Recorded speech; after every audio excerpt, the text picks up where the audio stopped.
Tonton video ini sampai selesai agar Anda tidak gagal paham.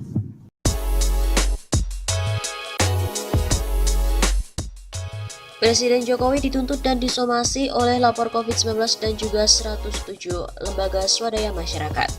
Lapor COVID-19 bersama dengan 107 LSM, institusi dan koalisi seperti ICW, YLBHI, Kontras, Aliansi BEM seluruh Indonesia dan juga BEM UI melayangkan somasi ke Presiden Jokowi atas kekacauan penanganan COVID-19, khususnya kelangkaan tabung dan isi ulang oksigen medis di pasaran. Somasi ini juga ditujukan kepada Menteri Kesehatan Budi Gunadi Sadikin dan Menteri Perdagangan Muhammad Lutfi. Kami meminta Presiden, Menteri Perdagangan dan Menteri Kesehatan segera mengendalikan harga, memastikan ketersediaan oksigen dan tabung oksigen, serta memastikan distribusinya dalam waktu 7 hari, 7 kali 24 jam. Berikut pernyataan resmi di situs lapor COVID-19 pada Jumat 30 Juli. Jika dalam waktu tersebut tidak dipenuhi, kami akan melakukan langkah-langkah hukum dan konstitusional sesuai ketentuan perundang-undangan yang berlaku. Lanjut pernyataan tersebut.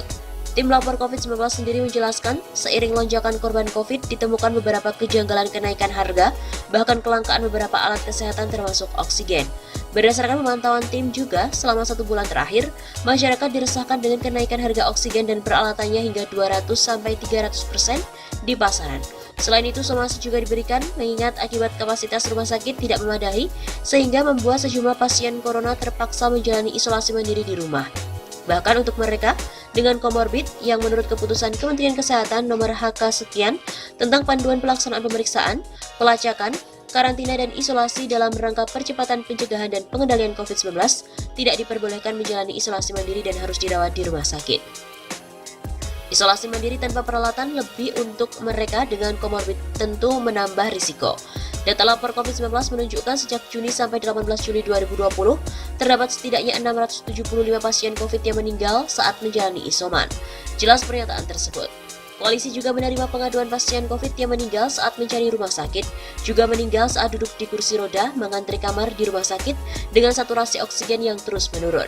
Lapor COVID-19 bersama dengan koalisi menilai hal-hal tadi menunjukkan kegagalan dan atau tidak dilakukannya kewajiban hukum pemerintah, yaitu yang pertama, kegagalan penyediaan dan penyiapan sejak tanggap bencana, kedua, kegagalan memenuhi kebutuhan dasar pada saat tanggap darurat, ketiga, kegagalan memenuhi kewajiban mengendalikan harga.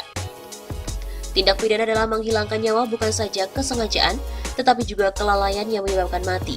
Jelas, terdapat kewajiban yang tidak dilakukan sejak pra-bencana hingga bencana non-alam terjadi di Indonesia, yang salah satu akibatnya hilangnya nyawa rakyat Indonesia. Lalu rakyat bertanya, apa kesibukan pemerintah? Rakyat mencatat presiden dan bawahannya malah sibuk dengan Omnibus Law Cipta Kerja sejak September 2019 hingga Oktober 2020. Papar tim lapor COVID-19 bersama dengan koalisi. Omnibus Law Cipta Kerja sendiri pertama dicetuskan Joko Widodo dalam pelantikannya sebagai Presiden periode 2 pada September 2019 saat pandemi belum terjadi. Artinya Presiden dan jajarannya menjalankan business as usual dan mendahulukan rencana sebelum adanya pandemi COVID-19. Bersama lapor COVID-19, somasi itu telah ditandatangani oleh lebih dari 107 LSM, institusi dan juga koalisi.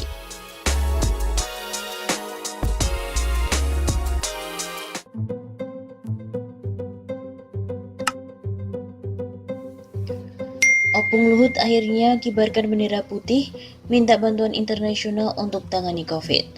Menko Marvels Luhut Binsar Panjaitan mengatakan, pemerintah sudah meminta bantuan internasional untuk menangani pandemi corona. Permintaan bantuan tersebut disampaikan karena kasus COVID-19 di Indonesia terus mengalami lonjakan, bahkan kasus harian tembus hingga angka 50.000 ke atas.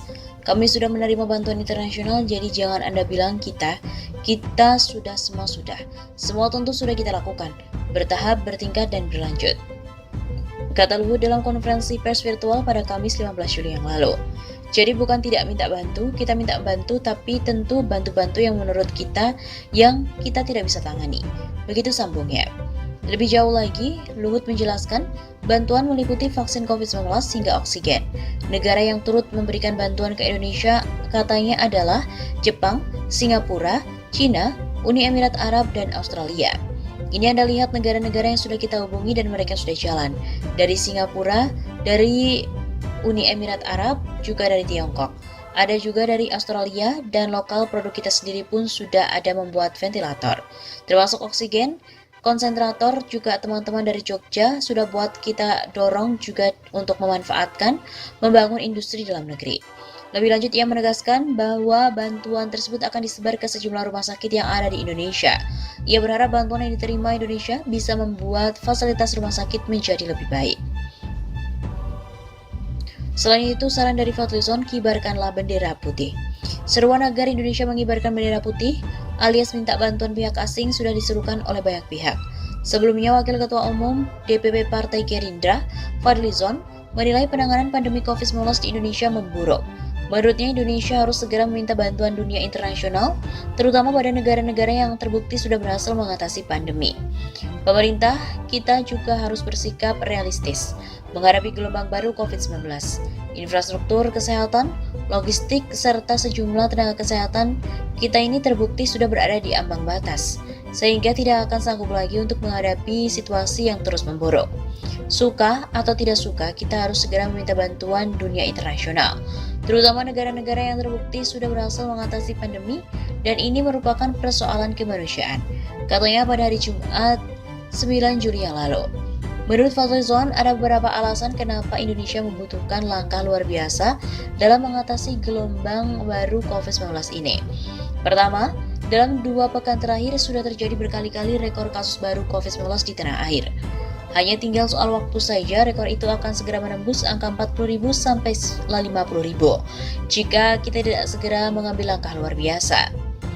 Kemudian yang kedua, lanjut Fadlizon, kebijakan yang sudah diambil pemerintah belum memadai untuk memutuskan kedaruratan.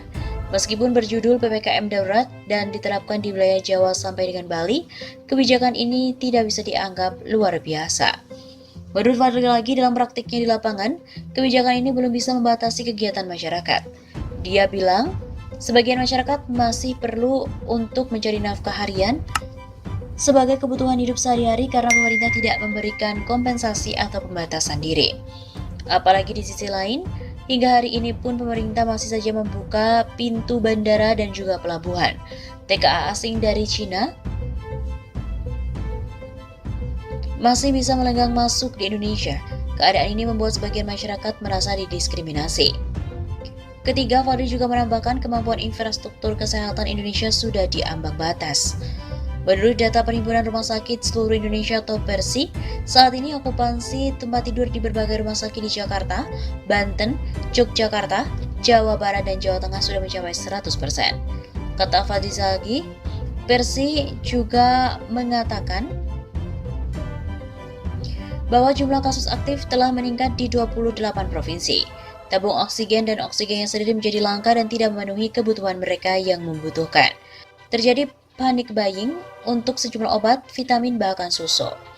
Wabah saat ini katanya memang masih berpusat di Jawa, namun lonjakan kenaikan kasus, lonjakan okupansi rumah di rumah sakit itu terjadi di luar Jawa, seperti Kalimantan Barat, Lampung, dan Kepulauan Riau. Jika kasus ini terus meningkat, krisis bukan hanya terjadi di rumah sakit di Jawa saja, tapi juga di berbagai provinsi di luar Jawa.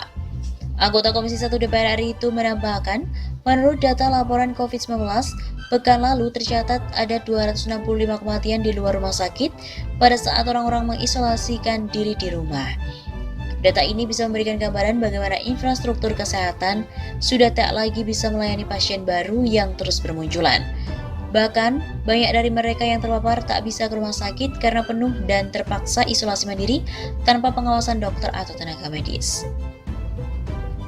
Keempat, lanjut Fadli, adalah krisis tenaga kesehatan.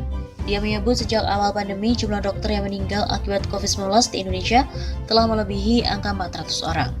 Bila digabungkan dengan tenaga kesehatan lain seperti perawat, jumlah kematian nakes sudah menembus angka 1.000 orang.